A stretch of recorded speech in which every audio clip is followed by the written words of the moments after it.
Ya. Claramente. Tiene la palabra. Muchísimas gracias.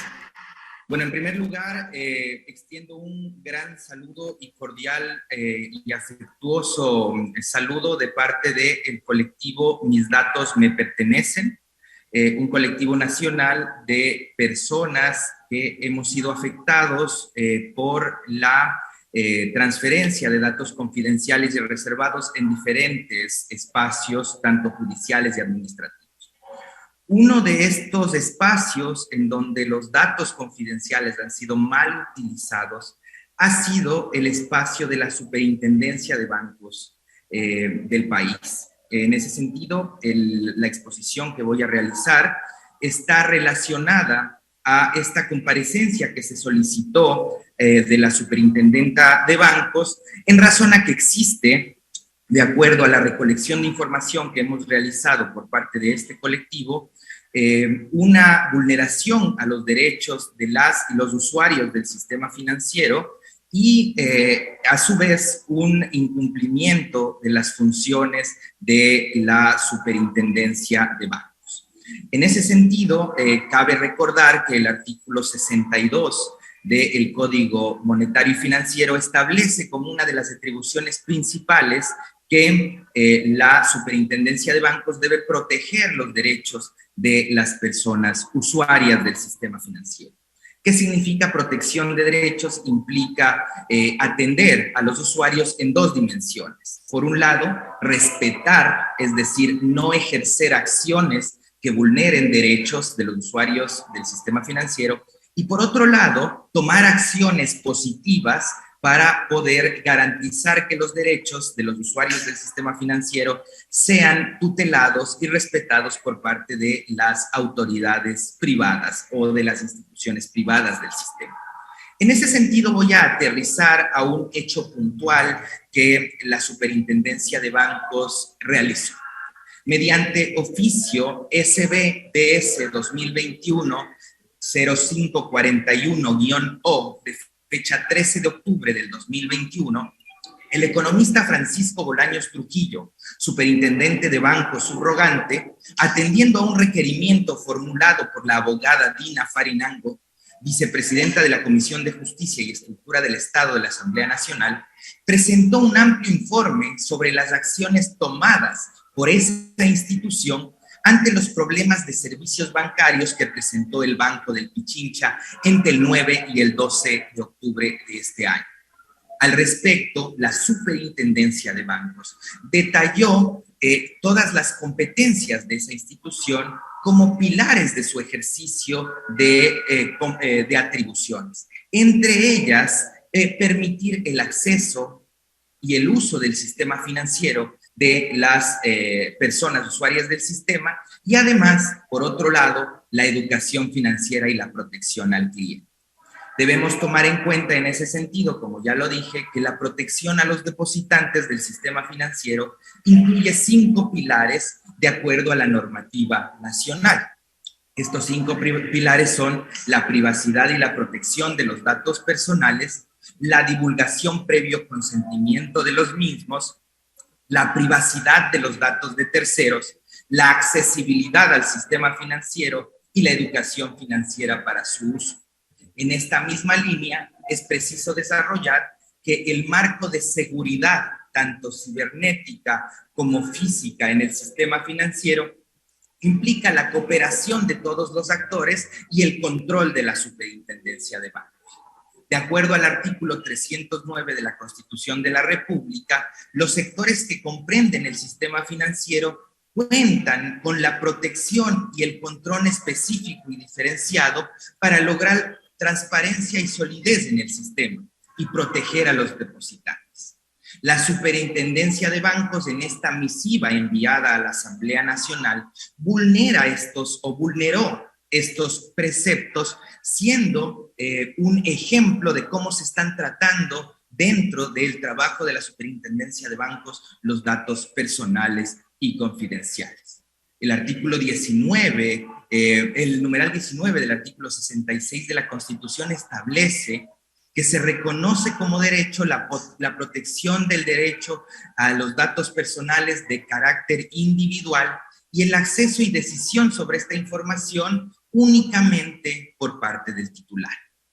Asimismo, la Ley Orgánica de Transparencia y Acceso a la Información Pública considera como información confidencial aquella información pública personal que no está sujeta al principio de publicidad. Uno de esos ejemplos de información confidencial es nuestra información financiera. Esta información financiera que está en riesgo. ¿Por qué? Porque a través de esta misiva, del oficio número SBDS 2021-0541-O, de fecha 13 de octubre del 2021, copiado a cerca de 20 personas, entre ellos asambleístas y autoridades de la Superintendencia de Bancos y del Banco del Pichincha, se divulgó datos personales de 3 clientes del Banco del Pichincha, exponiendo públicamente sus nombres, números de cuenta bancaria, montos reclamados y montos depositados. Cabe indicar, señores y señoras asambleístas, que la información de estos 3 ciudadanos no guardaba ninguna relación con información requerida por parte de la Asamblea en el proceso de control político. Esto es decir, la situación sobre las acciones tomadas por la Superintendencia de Bancos en el marco del control que debía hacerse por parte de esta institución por los problemas cibernéticos presentados por el Banco del Pichincha entre el 9 y el 12 de octubre del 2021. Además de los datos personales divulgados por la Superintendencia de Bancos, se expuso sobre algunas situaciones puntuales de clientes y clientas del banco ya mencionado. Entre comillas, establece esta misiva enviada a ustedes, señores y señoras asambleístas, que así también la entidad financiera informó que resulta significativo mencionar que el cliente que voy a guardar su información confidencial, mantiene vencidas obligaciones de crédito con el Banco del Pichincha por un monto bastante superior al valor de cheques en mención, cuyo pago estamos exigiendo vía judicial al cliente. En ese sentido, la información enviada en un proceso de control político a la Asamblea Nacional tuvo información sobre obligaciones vencidas de un cliente con nombre y apellido, poniendo en riesgo la información financiera de todas las personas en el país. Y no estamos hablando de proteger información que pueda ser necesaria para un proceso de control tanto público como privado, sino que la exposición de esta información debe estar garantizada por una resolución judicial o de una institución competente. Así lo ha dicho, por ejemplo, la misma Comisión Interamericana de Derechos Humanos, en donde, a través del informe sobre el derecho a la libertad de expresión y la protección de datos confidenciales del año 2016, ha establecido que debe existir una decisión judicial para poder emitir esta información. Dentro de este informe también presentado a la Asamblea Nacional, se ha establecido que se ha iniciado por parte de los bancos procesos penales en contra de usuarios por presuntamente a través de redes sociales y de manera presencial en algunas instituciones del sistema financiero encabezar plantones en contra de la institución. Este es un segundo incumplimiento de funciones y además violación de derechos. Señor Burbano, le molesto si nos ayuda concluyendo con su intervención por cuestiones de tiempo, por favor. Con gusto, estimado.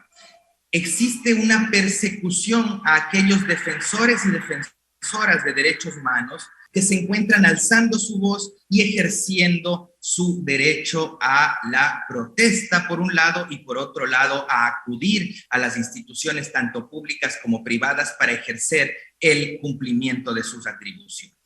En ese sentido, y para ir cerrando, como alianza Mis Datos Me Pertenecen y como organizaciones de la sociedad civil, Solicitamos a ustedes, señores asambleístas, que primero se tome en cuenta esta información que ha sido presentada de manera formal ante la presidencia de la Asamblea y las comisiones pertinentes, y por otro lado, se solicite explicaciones a través de una insistencia a la superintendente de bancos para que se pueda dar información sobre estos hechos que han sido puestos en su conocimiento, en especial sobre la divulgación inconsulta de los datos catalogados como confidenciales. Y en segundo lugar, se inicia un proceso formal, ¿sí?, de control político en razón a estos hechos presentados. Sabemos que existe un proceso de juicio político en contra de esta autoridad, pero es necesario que estos hechos sean también considerados en este proceso. Sin más que acotar, me despido, agradezco a la Asamblea Nacional por tomar en cuenta la posición de las organizaciones de sociedad civil y estamos abiertas para poder presentar la información o ampliar la información ya presentada. Muchas gracias.